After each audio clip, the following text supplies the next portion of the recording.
Welcome back to Rhetoric Warriors, the podcast. Complicated times require sophisticated techniques. We're here to teach some rhetoric. I'm Dr. Dan French, American rhetorician, rhetoric PhD, escaped professor. I don't know, abandoned professor. I was a professor for a little while. Stand-up comedian, comedy writer from late night in Hollywood. And this is our special series. This is the Rhetorician interviews, the Rhetoric files, instead of the Rockford files for those who are 900 years old. And each one of these is a deep dive into a rhetorical themed topic. And one of our rhetoricians in residence, Dr. David Payne, emeritus from South Florida, interested in the rhetoric of transformation, specialist in Kenneth Burke, knows a lot about failure. Which is an odd statement, but is not all of that intentional. Yes. So, how you doing, David? I'm good, thank you. Surviving the Florida nature pollen attacks. Wow, it's been a heavy year. Absolutely, we had a big rainstorm yesterday, so that knocked a lot of it out of the air. So I can at least breathe today. My favorite part of Florida was always walking out and watching the lizards just scatter. You know, and thinking, gosh, if those things were full size, that would be a very different experience. Yeah, and if you watch them closely, you get some real Jurassic Park kind. If you just scale it down, like different kinds of lizards preying on each other and stuff. It's pretty amazing. So. My friend Tom Ryan lived in Florida. He's a stand-up and lived there for quite a while. Tells a story about one day he killed a roach with a fly swatter in his house and opened up the back door to fling it out and threw it right to a gecko. And this lizard was like, what's going on? Sometimes the break goes your way, right? Yeah, for sure. So we've talked about a few different things. This is our 5th episode with Dave Payne, and today we're going to talk about the topic of education. And I think this came out because we talked about how rhetoric was kind of squished out of academics and came back in weaker formats like advertising, poli-sci, sociology, psychology.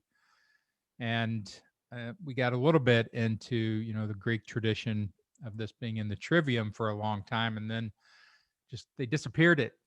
They didn't want the people to know about rhetoric. Right.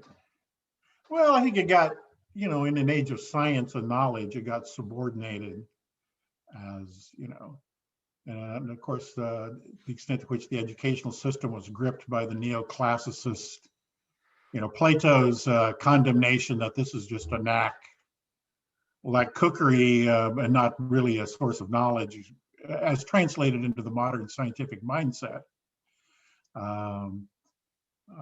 caused it to be, So part of what has gripped, academe for the last 150 years is this kind of disciplinary knowledges, and that has always left, performance and rhetoric and skills themselves as subordinate. So do you see that as like the core of rhetoric? I mean, it does have this strong skill component, and that's kind of the way I approach it when I take it out into the world about here's useful ways of influencing, those that you need to influence.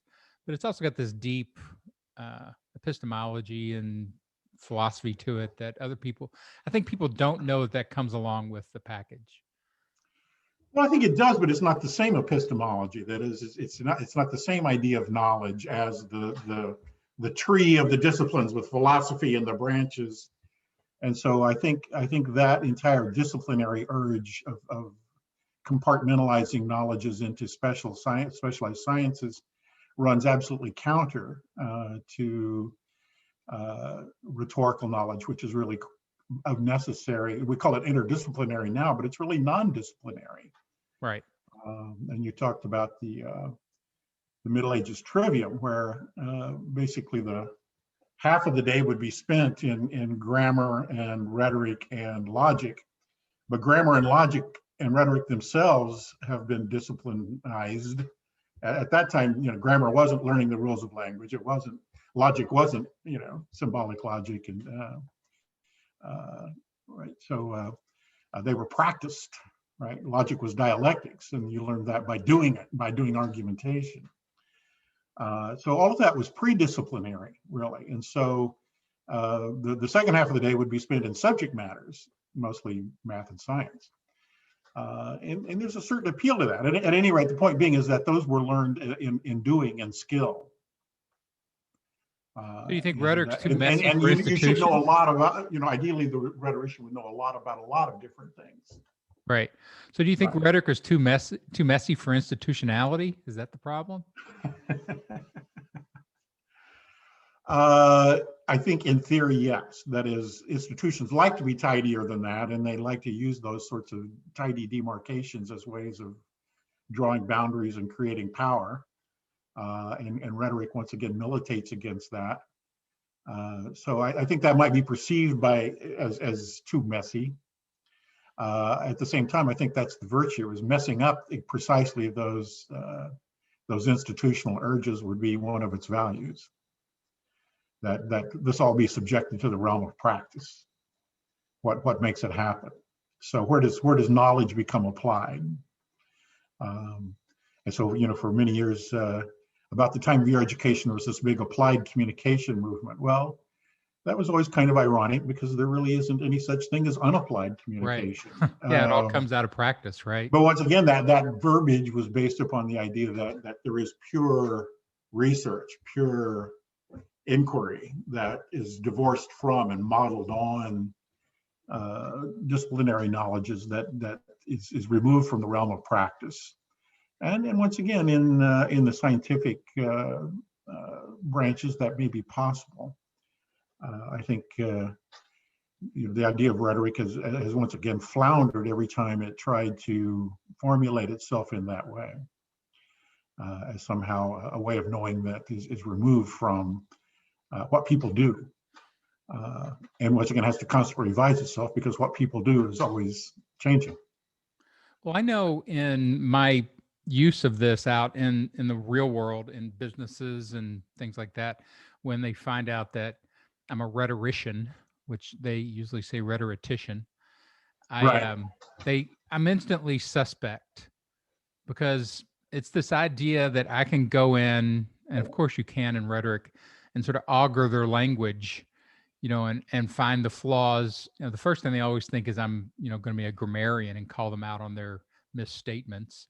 Right. But then they find out, no, it's me actually looking at the blueprints and the blueprinting of your consciousness, through linguistic structures. And I can go in there and start to, deconstruct that and pull threads. It makes them nervous.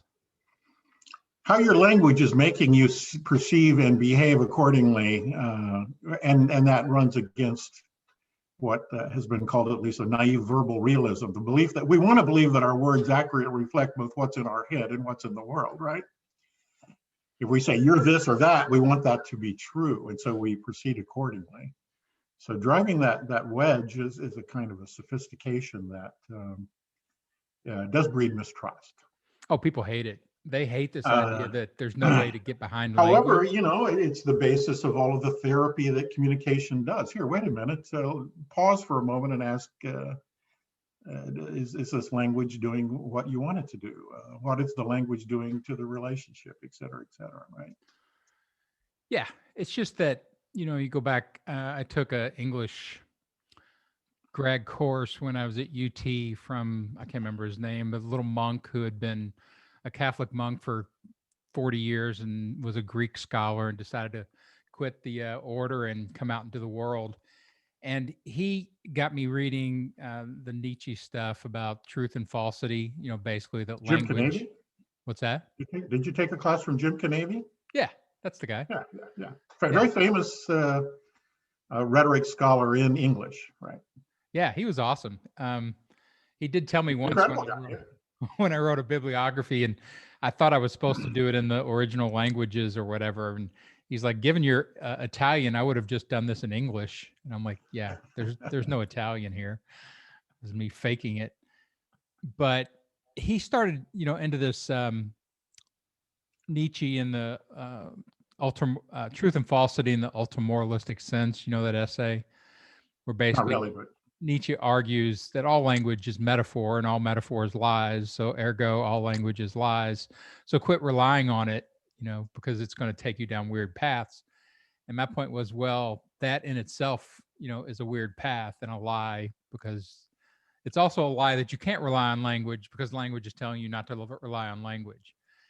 And so you get into these circular things, but people get very nervous when you give language that kind of primacy.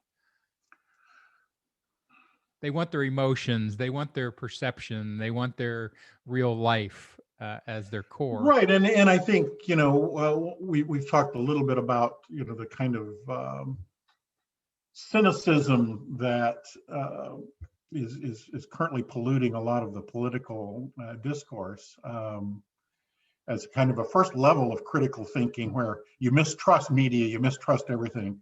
There was an article this last week that mistrust of media is now a platform belief of the Republican Party, right? This is no longer just a sidecar, that it is essential somehow as a doctrine.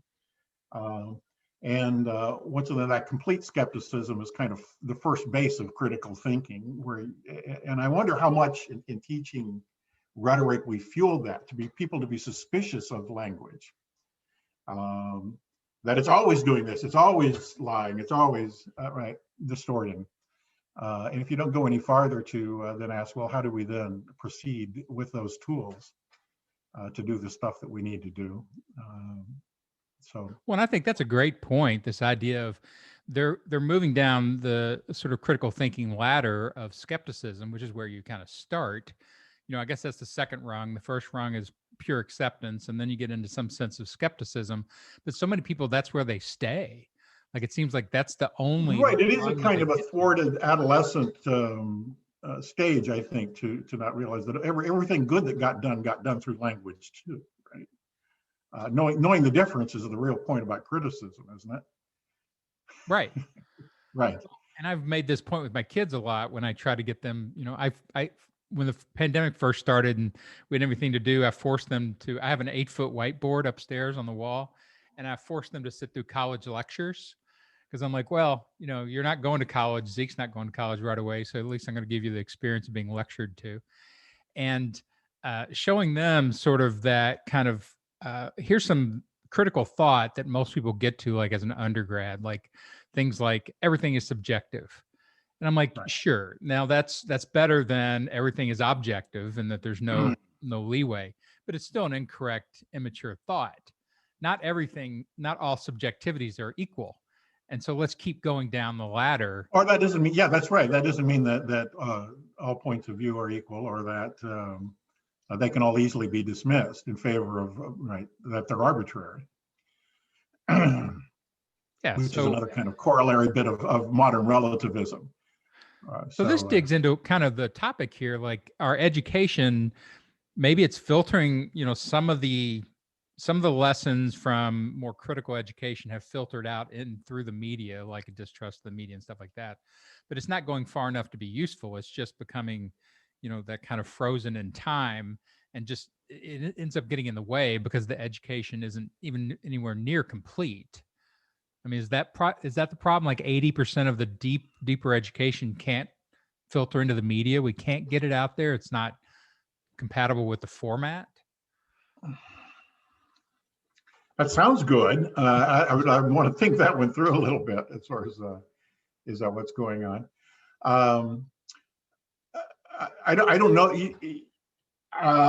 Maybe it's just as running up against so many other kinds of things, like so many other agendas, that is a convenient truth, right? To coin a phrase, that one can seize upon that sort of easy relativism as a way of defending any point of view that I want to prefer for whatever reason. So I think there are a lot of psycho and social reasons that go into people's holding on to the ideological beliefs that they have. Once again, that only to destabilize the knowledge industries, right? Journalism, history, science, literature, to create skepticism about those and sort of say, well, they're all deceptions, right? It's just another variant of the, oh, well, all politicians are liars. Right. So I don't have to worry about my guideline. Well, it's half the statement, right? Like all of these are deceptive, but they also carry truth. Like they're both there all the time. And that's a Right. more sophisticated read of it that people aren't getting to. They're stopping halfway into the statement. I once formulated that in criticism that we kind of had it backwards. Let's see if I can call that back. That when we approach literature and media and text and those kinds of things, um, criticism tends to assume that this is fictional, this is created, but then how do you seize the truth in it, right? That there is some truth being got at through drama, through literature, through art, whatever, right? When we turn to politicians, it's the whole. Politicians are pretending to tell the truth, but we try to look for the lie in it. And then maybe we've gone too far down that road. We need to switch them around. That we know the politicians are lying. How are they struggling to tell the truth and the necessary lies that they tell to get past the mind guards of the public? And controversially, we know that the artist thinks he's telling the truth. How is this art distorting our perceptions of things? And to be fair, in critical studies, we've kind of gotten to that point, in maybe a little too assertive of a way that, gee, all literature, all art is somehow ideological and taking us down. No, that's also the way that we've done being a human being for a long time, and we don't want to dismiss it all either. Right? So, yeah, and it's so once again, in both cases, that kind of rabid skepticism begins to achieve a self-undermining point. well, it's interesting the way the GOP has picked up a variation of that sort of blanket cynicism against, like, one of the foundations, I think, like humanism. I mean, it has a cynicism about humanism, about compassion, about caring, about taking care of people, that it sees those, as naive, as tax raising, all that kind of stuff. But it's like it's imported the energy, the psychic energy of that sort of critical theory, and it's reflecting them back on things where that critical theory came from. It's this weird big Archimedes mirror of, attack, and it's just reflecting that stuff now back on things where really, I think Reagan started that, right? This whole idea of anti-government, of attacking the government as a failed institution itself and making that a primary platform. And it's just spread like mushrooms, in a garden, where now they just attack everything that was traditionally set up as maybe a good humanistic practice. Right. Now, almost half the people in government don't believe in government, and you see the results. Right. Well, it's like he captured that 70s energy, that anti-war energy and that anti-energy, and just turned. I don't know if he started it, but he certainly fueled it in our lifespan in ways. So I think that's a good impulse. And they're also to acknowledge him for it. Right. Not a good impulse to have. Well, I did a little bit of tracking of this stuff back. If you go back to Nixon and all the way back into, his McCarthyism and, his training there about, again, it's just that hyper aggressive, attack oriented politician. And they're just finding targets. But the rhetoric is the same, of there's something rotten in Denmark over here, and I'm just going to tell you about it. Right. Well, just on that sort of historical point, that since I saw you last, I've watched the Ken Burns 7 episodes of the Roosevelts. Pretty fascinating stuff historically, because my instincts are that a lot of what we're talking about socially and culturally, and even in education, are kind of an end of that kind of New Deal idealism. That began with the Great Depression, or was secured itself largely because of the Great Depression. So I think there's something cyclical about this. If you look at it, there was an article just in the last week or so about how this idea that government has no role in our lives is sort of libertarian ultimate, that it really should be doing nothing except providing for the military in a real fundamentalist way. That kind of Rand Paul extremism that was around at the birth of the libertarian the contemporary libertarian urge. At any rate, that would be more the case, I think, in 1928 than in 1930. So we had then a shifting of opinions of what government should be doing for you, and Roosevelt was really politically, in many ways, the architect of all of that. And of course, our own recent experience, the pandemic, plus what seems to be a kind of a mass holdover from the recession/depression of 2008 and 9. Again, is maybe revising people's opinions of what government can do. So, there's at least a historical parallel, as well as the possibility that some of that will be revised. So let's rip this all the way back to education, because you just learned something from public media, the Roosevelt series with Ken Burns. Sure. Was a public, semi intellectual. I think he does interesting deep dives into things way deeper, I think, in some ways, than what you can do, because he's got production capacity that academics don't have. He may not go into all the tributaries of, all the bibliographies and all the theories that inform that. He does his research pretty thoroughly. Yeah, I'm pretty impressed. Well, and I've always had this feeling of, seeing what big Hollywood can do, and even big documentary like what he does, versus what one individual teaching in a classroom can do.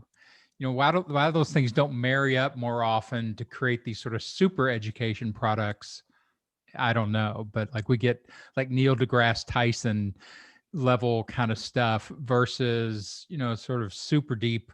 You got a little bit like with Stephen Hawking's, in the science fields, because that's sexy enough, I guess, to sell to enough nerds. But how come we don't get enough of that super product of those two worlds? Because it can create cool stuff. Ken Burns and Neil deGrasse Tyson and Oliver Stone and others that we might style as public intellectuals didn't get there by accident. I mean, public education was working pretty well. So they're not at opposite poles of anything. But I think one could look at the last 20 years and note the absence of public intellectuals, just as having, even political intellectuals, right? Like the George Wills and those guys had disappeared. And my taste, seeing George Will now commentary on what's going on is really refreshing. That's, I guess, the other recent experience is it's opened us up to a lot more points of view than perhaps we were before. Right. Yeah. In fact, he was one of the big commenters on Teddy Roosevelt in the series. I didn't realize he was an expert. Interesting. So if you projected yourself, like you had a 40-year career at least, right, in academics? Sure. And you never wandered over into media. Like this is probably the farthest you've ever wandered into media in this podcast. Oh, into making media? Any type of taking your stuff and moving it out of text. I wandered into using it a lot. I mean, and bringing it into the classroom. I think I was, at least influential to the small groups around me and always using media text in the classroom very early on. Mm-hmm. And bringing that to people, so doing some kind of media literacy by watching stuff together with my students. Right. I certainly didn't want any artificial barrier to that, and that has done nothing but grown exponentially in the last 30 years. Absolutely. But in terms of making those things myself, I just never figured I had the talent or the industry to do that. Well, it's mostly team, I find, really. It's right. Every one of those jobs, like when you're on a TV show, there's 125 people working on that show, each one doing separate jobs. And it's not accidental that a lot of the video learning that's available in the subject matters that we teach of mass communication and advertising and persuasion were by people in mass comm departments. Because they had those teams around them that were doing production. Right. Back to the importance of practice. Absolutely. Yeah, and the power of rhetoric, as language in action, as taking whatever the concepts are, whatever the Scripts are the verbiage and saying, well, I want to do something in the world with this and make something happen in the world with this. You would think rhetoric would be, not just open, but like leading the way in the use of media and how to adapt that medium so you can do things like education with it. It's I sometimes I look at it like what things are right now, the level where they are right now, as when they first started TV and they just filmed plays. They set up 3 cameras and just ran a play in front of them, and there you go. That was the aesthetics of the medium. But Sure. like the aesthetics of education in modern media doesn't really seem like they've been fully fleshed out yet.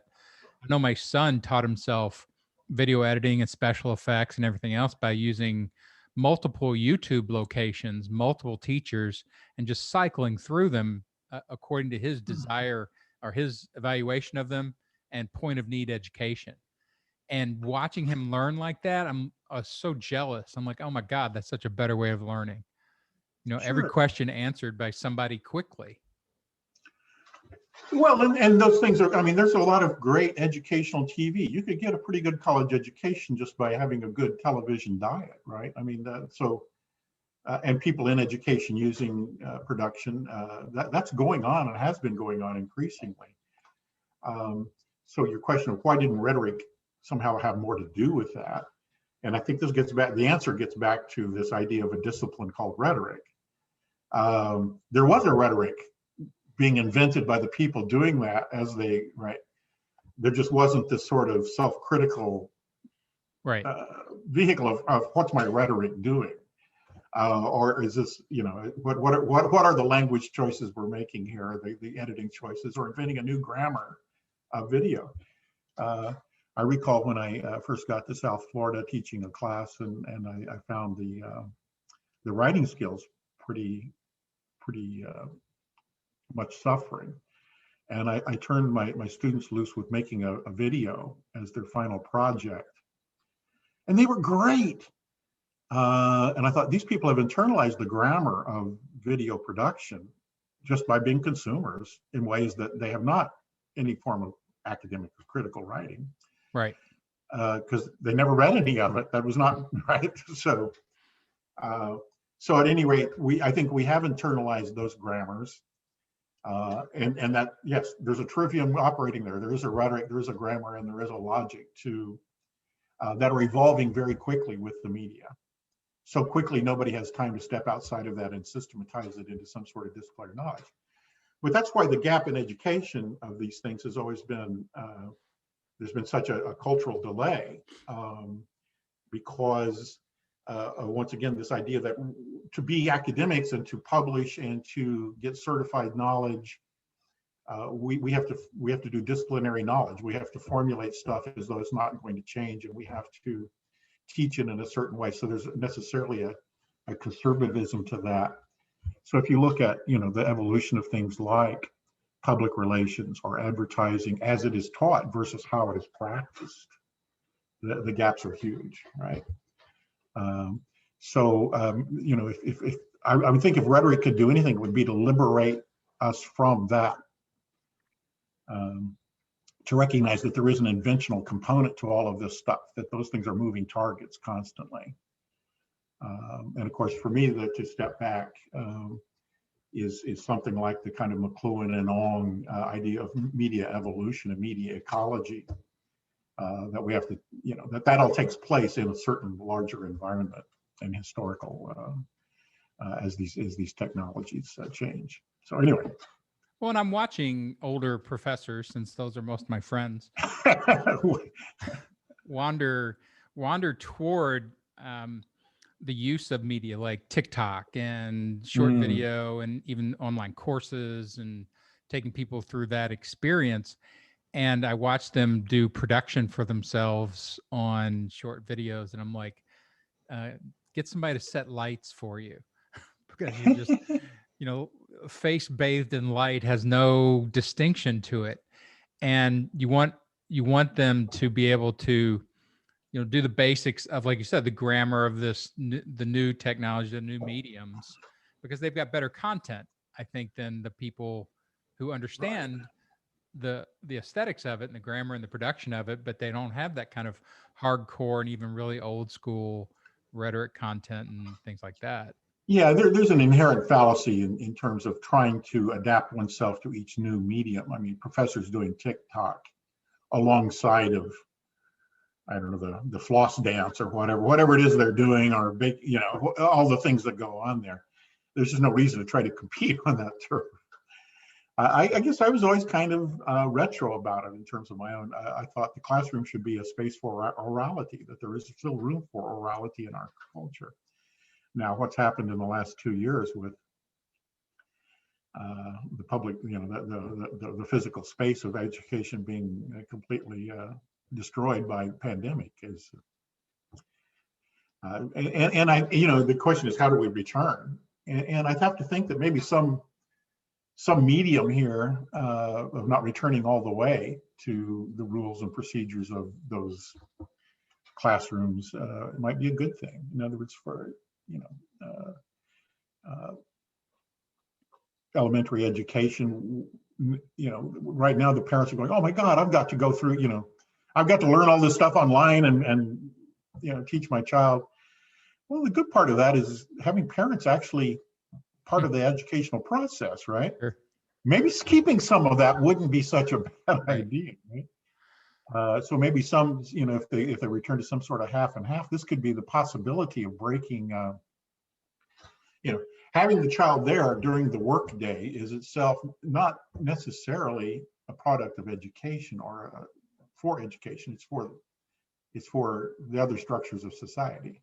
Yeah. And having it limited to the bounds of the classroom and the teacher relationship is certainly not particularly healthy for education. Being able to incorporate other media and to integrate media consumption with, media learning with what happens in the classroom is also healthy for education.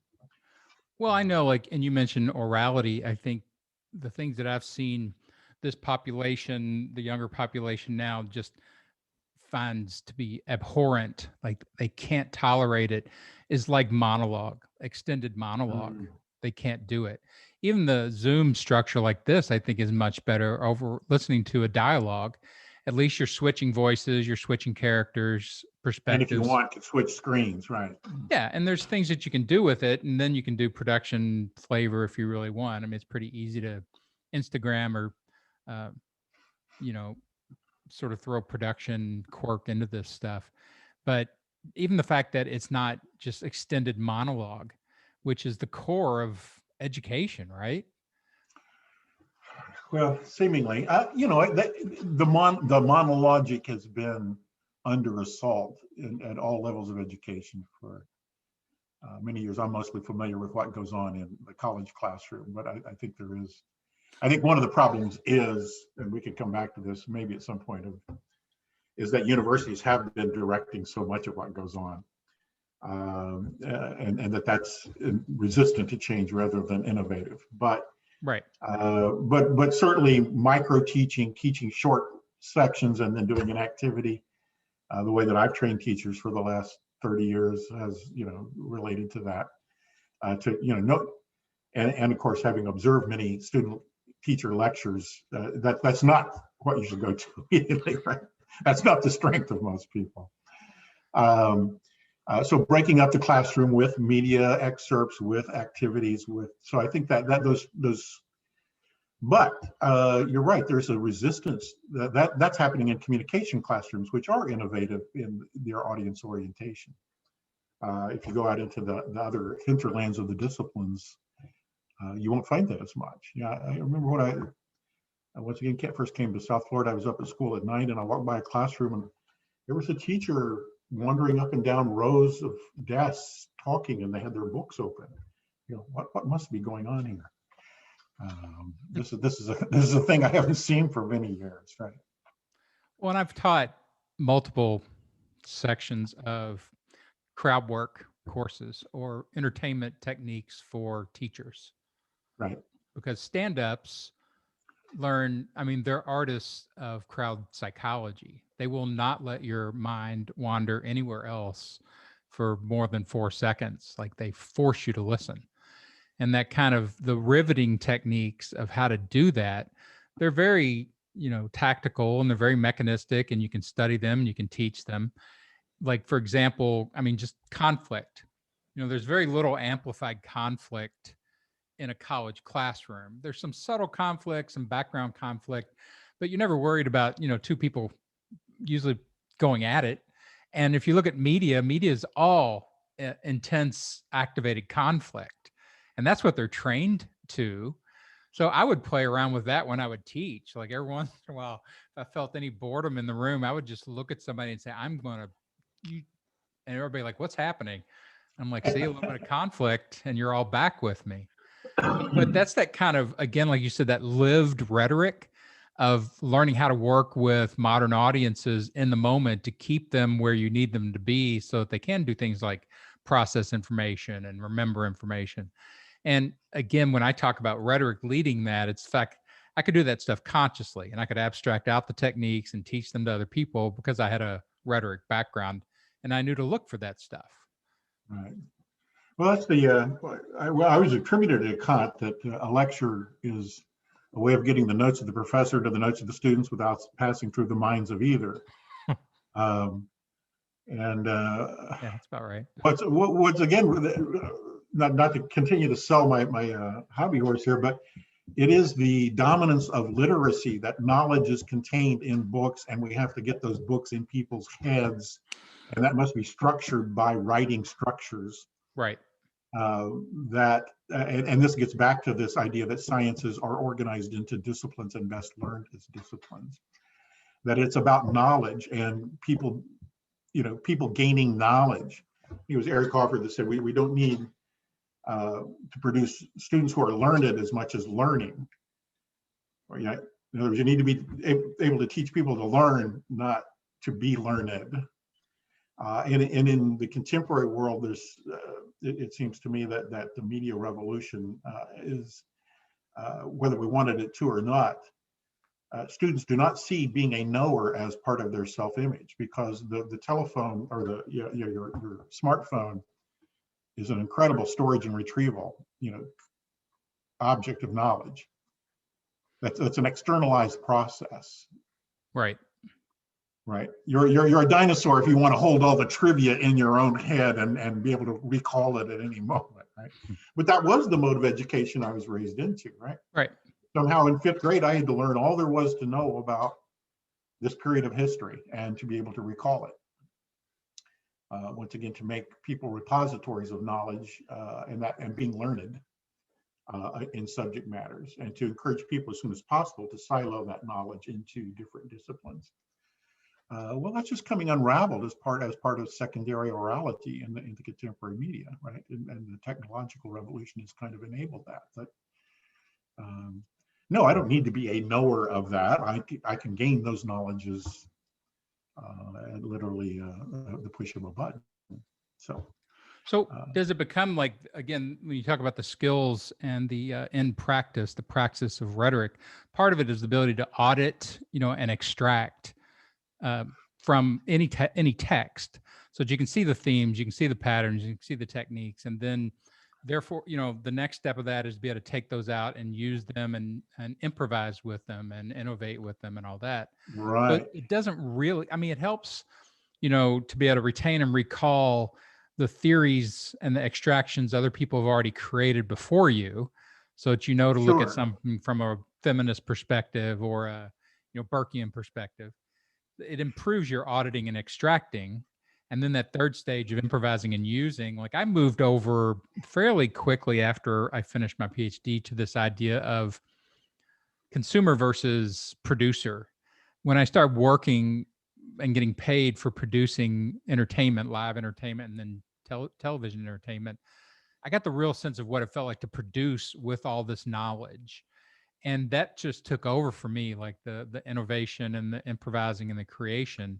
That producing energy was so much better than the auditing energy, And so and those shouldn't really be divorced, how that, it's interesting to me to watch actors that you consider to be middle of the road actors, but eventually start doing directing and production themselves, right? one wonders how one makes that transition about, you do this so many times, like Clint Eastwood or whatever, right? Right. You wouldn't have thought him as the most intelligent actor in the world, but he's made a ton of successful movies as a director, right? At what point does that just become embodied, that you're on the receiving end of this and you see the ways it's done? So the auditing process has to be part of that learning, obviously. But it is in the composition. It's kind of like if somebody tells you how to get there, they're riding in your car and they give you directions and turn here and turn here and turn here. You can't find the place the next time because you didn't make all those choices yourself. You didn't internalize the map of it somehow. Right. But when you find the way yourself, you actually know, what the choices are about. And I would see that turn to being a producer. And once again, that gets back to practice, right? How different is logic if you are a producer, if you're making arguments, than if you're trying to learn, the syllogistic square of reasoning or whatever. Well, I think I'm running into this, like with interviewing academics and intellectuals and people I've known for a long time, that as soon as you get pulled into the podcast format and this idea that you're going to do a few of these, or maybe it's going to be an ongoing thing, you start to have ideas about it, about how to produce it, how to make it better. And you've said this to me. I'm going to do another one with John Llewellyn here, and suggesting, like, let's focus on a topic so I can think about it a little bit and develop my content and have some scriptedness to it. Those are all producer thoughts. Right. And I think what you were always good at, the reason I like taking your courses, wasn't always like, I think you had a good understanding of the primary text, but it was more like you're talking about the ability to audit and extract information from things that you brought in, that's where your strength is, that you are really good at taking these things and applying them in novel ways to sort of new product. Well, that, and I hope part of that was responding to learning from my students' reactions as well. What did they find to say? Certainly, maybe I kept that a secret, but being stimulated by my students was, to me, both the joy and the art of it. I would hope. If I found myself, I guess it's back to your model of the stand-up. If I found myself silencing my students, I know that I was doing it wrong. Well, I'm curious, like when you look at the podcast format, you've done 5 of these now. What are your thoughts about it as an educational tool? Oh, I haven't thought about it as an educational tool, especially. I mean, I think this is we're just recording a conversation about things. And keeping it spontaneous and letting it go where it needs to go has been kind of what we've done, right? Without a lot of scripting. So,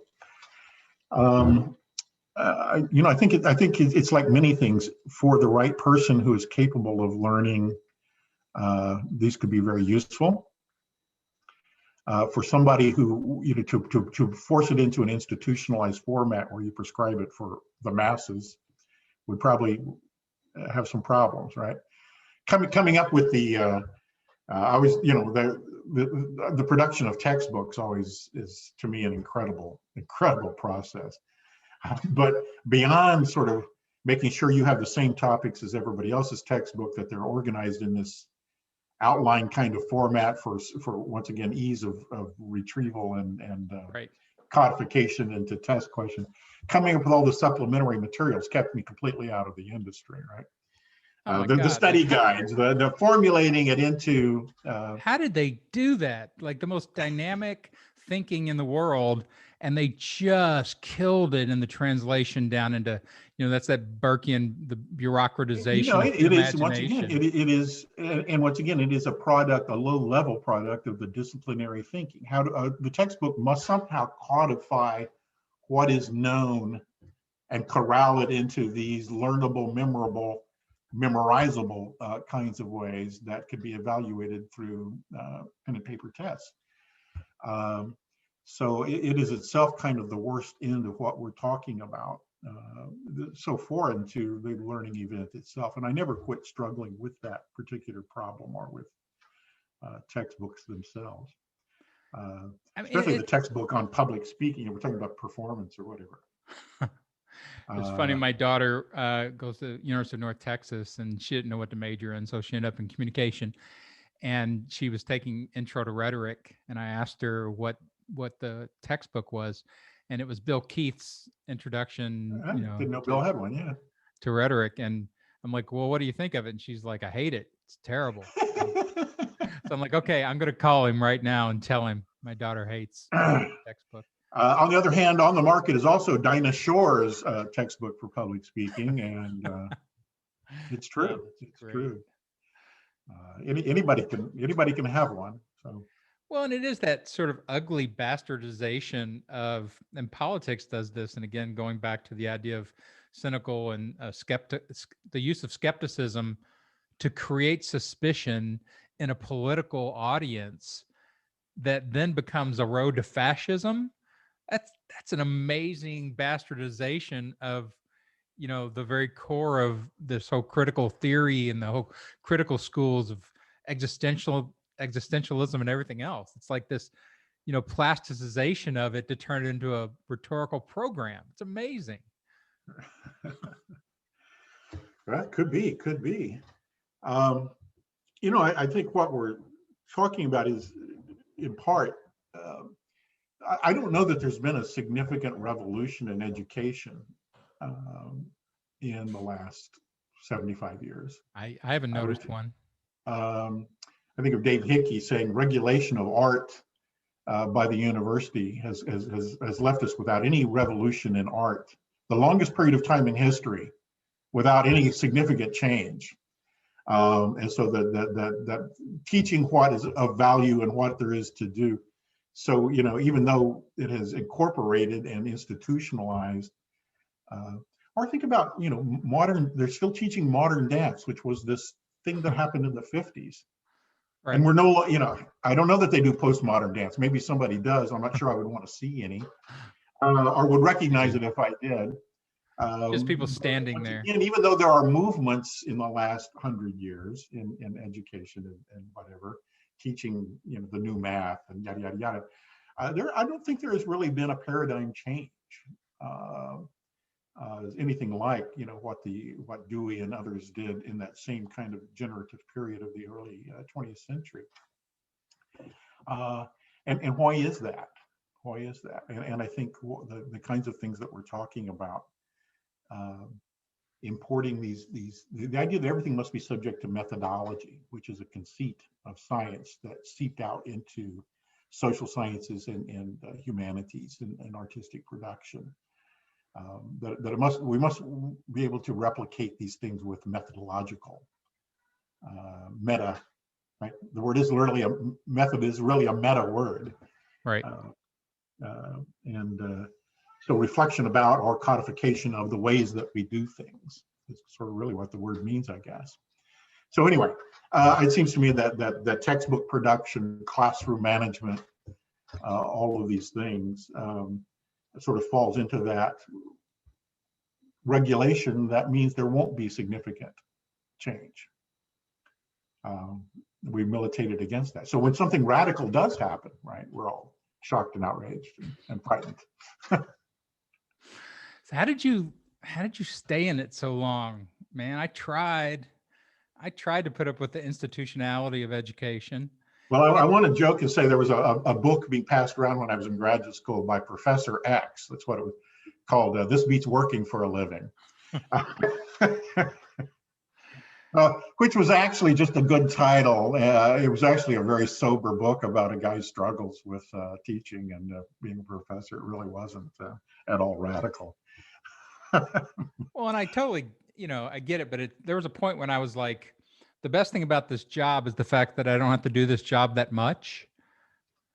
And I'm like, that's got to be wrong. I don't want to continue this. Like, I really enjoy managing information and turning it into communication and even turning it into enlivening communication so that it will, grab brains instead of them having to force themselves to stay in it.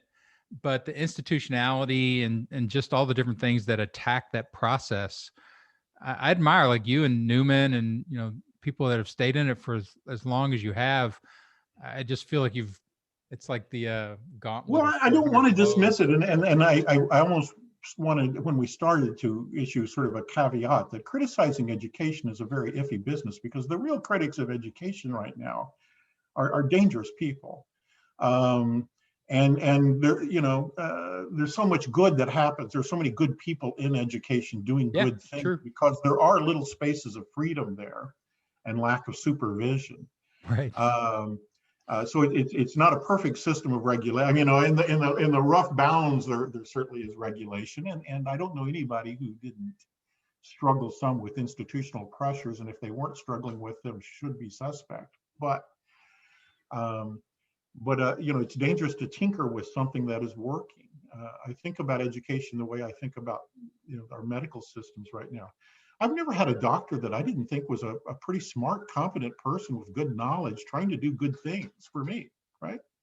Some of their manners or whatever weren't optimum human relations work, but I don't think any of them really did anything but help me.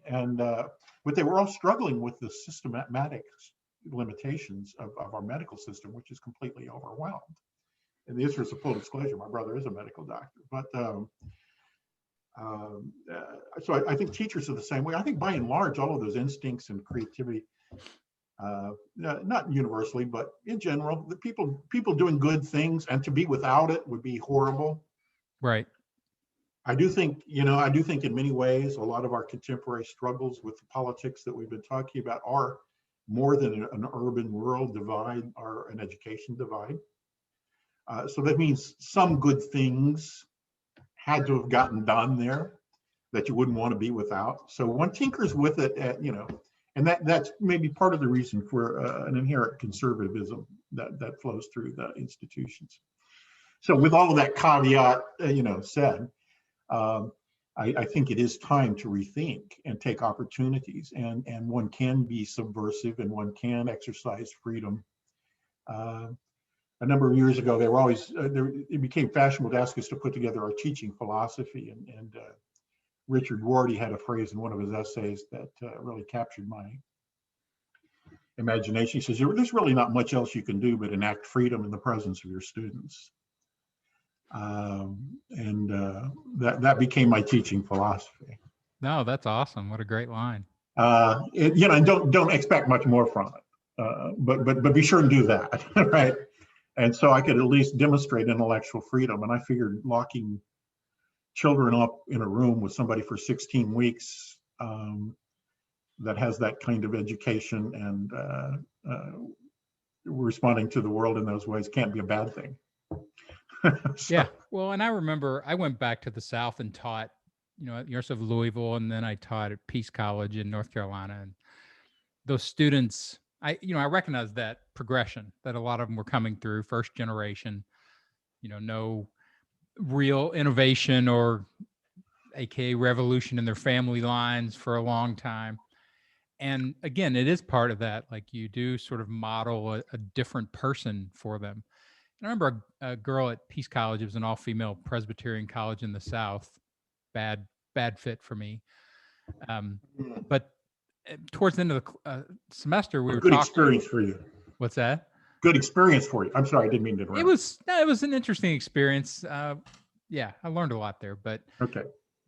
She said one of the last classes I was talking about, what do you do with this? Because I was teaching the media.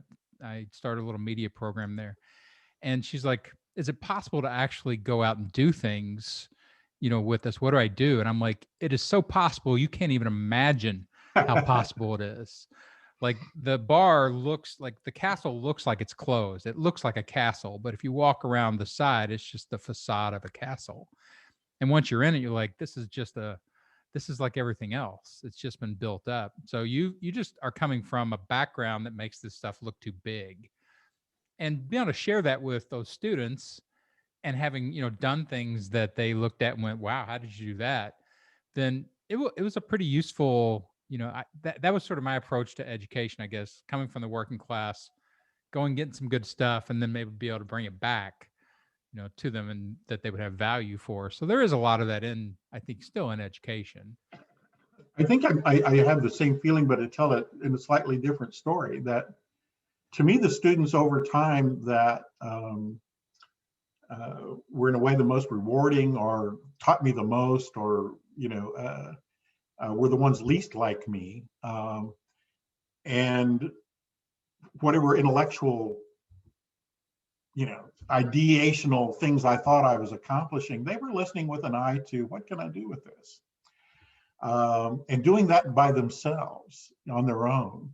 And so that person that came from a family that where there wasn't a lot of education, but they were willing to listen to what I had to say, and then all of a sudden I get these papers that take it someplace I would never have imagined.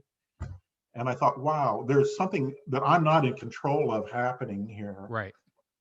And that ultimately all I can do is set a smorgasbord, and it's really up to them to fill the plate. And so I think that idea of so those are the people who really taught me to teach, I think, and taught me the value of it, was in ways that I would never have predicted, could not control, because it came from their particular life circumstances and how they were, that they were not the towering intellectuals. They were not just engaged in all the glittery ideas. But they were cutting through it with their own agendas and their own thinking, putting tab A into slot A and making something out of it. And I think that's the other thing that we don't appreciate enough in the way we talk about education, is we talk about teaching as though it is indoctrination, as though we have a lot of control. The real thing is they need to be active learners, and we need to get out of the way of that. So I think about my medicine analogy, but Lewis Thomas, the doctor, wrote a couple of good books, Lives of a Cell.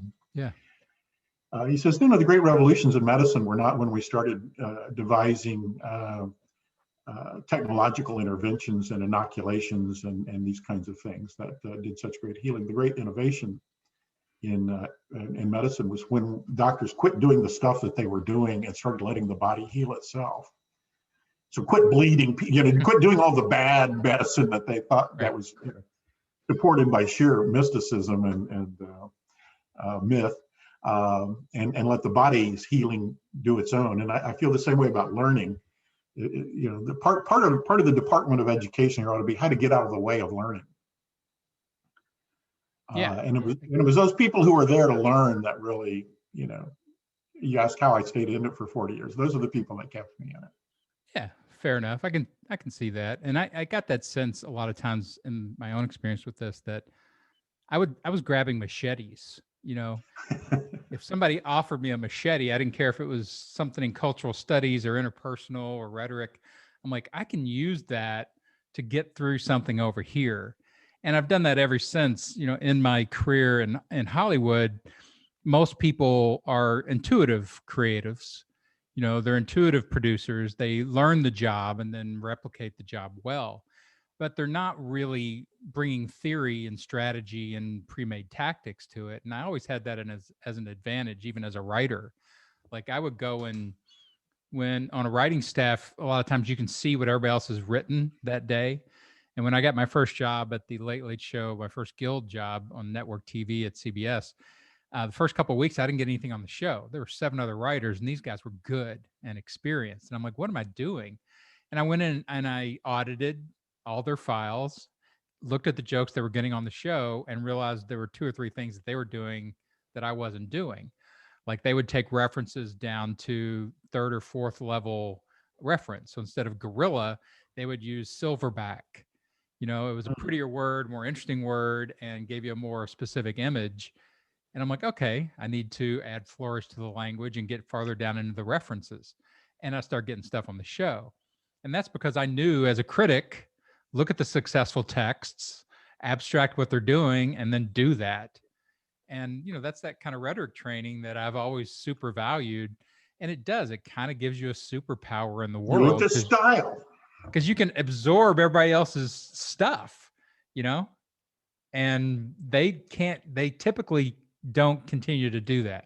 They don't keep to add their repertoire, which I think is the super value of education, that you get to value those machetes, and whoever can give those to you, I'll go listen to them all day long. I don't care what format they want to talk to me in.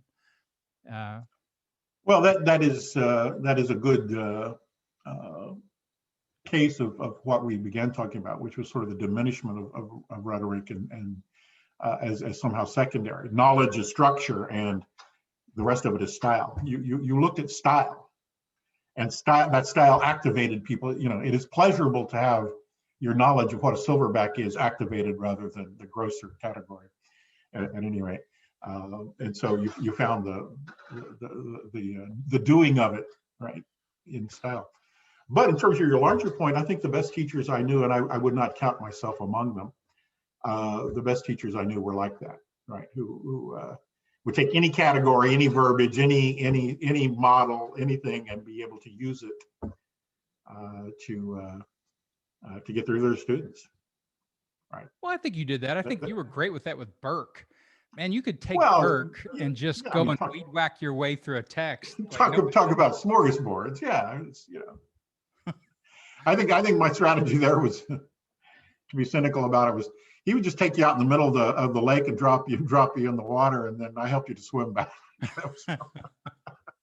You were ready for any coherence by after that. Yeah, he's one of those guys that just has such great, I mean, very singular lines and phrases that just come back again and again and again. You know, the big text, there's so much in there to try to remember, but, you know, just the opening, what book it's in, where he says, you know, what would grasshoppers ask you if they could talk? Like they would ask you, quick, tell me everything you know about birds that eat grasshoppers. Right. You know, that's super motivated use of language. You know, what is language for? It's to move forth and survive that is in the what world. We're saying. Yeah, that knowledge is about what we can do with it, right? Yeah. My favorite collision of worlds I ever had was I taught a girl named Jenny Beaver at Peace College, and she was a journalist, actor major there. And I gave her permission on the newspaper to cause some trouble by criticizing a long-held practice at the college, you know, that had been there for 140 years or whatever. They forced them to go out and get 2 cultural experiences. And she went to a punk, you know, concert and wanted to write about that. And they wouldn't let her. They wouldn't identify it as a cultural experience. So she wrote a critical, you know, article about that in the paper, and it just blew up the whole university or the whole college. I had to have a public forum about. They had in mind that she would go to the opera or something, I guess. Yeah. So the high cult, low cult problem. Huh? So she was super cool. And then I moved out to Hollywood and I started into TV. In my second year, I was at Fox, and I was on the Fox lot at Christmas, and they have this huge Christmas party. Like all the stars come out, and there's thousands of people, and it's a gala, like you would think, like almost like a, you know, F. Scott Fitzgerald Gatsby party, as close as I ever got to one. And we're walking around with the other writers, and I hear Professor French. And I look around, and it was Jenny Beaver, and she was working as catering at the Fox party. And for the next 2 months, everybody on the show called me Professor French. But she had moved out there to be an actor, so it's pretty cool collision of those worlds. Right. Good story. So let's wrap this with the idea. Like I said, I think as you look at the future of education and you start to see things like this, like a podcast format, I love to listen to interesting conversations. And most of the feedback I've gotten on this that has been positive has been that it's like, hey, I just like to listen to you guys talk about this, and they learn nuggets. It's that kind of fragmented learning or maybe epiphany learning versus a linear absorption. And I like that format. I think that'd be an interesting way of. They've been delivered to this as learners. Yeah. Yeah. And that should be the goal of education, is to deliver people up as learners, right? Right. And to give them an experience, like it's partly entertainment. It's partly natural that you know how to have conversations and listen to them. And it's partly content that you don't get to hear talked about in exactly this way. So it's a nice amalgamation, I think. You know, once again, one shudders to think how one would systematize it into the programmatic educational institutions, and maybe that's the point, is just quit it. just like if Burke had the podcast, who would you have wanted to hear Burke talk to? Like if there were 150 hours of Kenneth Burke podcast talking about things, that'd be an amazing resource. You know, there are tapes. that are interesting in terms of the kinds of things that we're talking about, in terms of graduate students talking to Kenneth Burke and their expectations for, that expecting the old man to have read the last quarterly journal of speech and know what so-and-so did with the concept of identification. So when he would answer them from his place as a completely organic intellectual that invented that language in a time and a place, they just kind of couldn't, Right. That's hilarious. So it is kind of those two ships passing each other in many instances. I haven't seen Like, them all. like Einstein was a contemporary of Kenneth Burke. It'd be interesting to hear those two guys talk to each other for a couple of hours. Wouldn't it? So I just when I very first started teaching rhetoric as composition and speech combined, one of my assignments was you on the old PBS, Steve Allen, if you remember him, Steve Allen would have what is called the meeting of the minds, and he would invite these characters from history. So Emily Dickinson, Genghis Khan, Socrates, and Dwight Eisenhower would all sit around, people in costumes sit around and have a conversation at the table. So one of my first assignments as an inventional exercise was invite 3 people to dinner and invent their conversation. So you get an appreciation for the points of view. And those were probably the best things my students ever produced, actually. Yeah, that sounds like a great setup for interesting stuff. What 3 people would you, and once again, you could start with what topic, okay, given a certain topic, who would be the best people to have come talk about it? What would you want Kenneth Burke and Einstein and, I don't know, Joseph Stalin to talk about? Radical change or something, I don't know, but, or surrealism, or, well, I think I'll invite Pablo Picasso instead, right? Yeah, I love that stuff.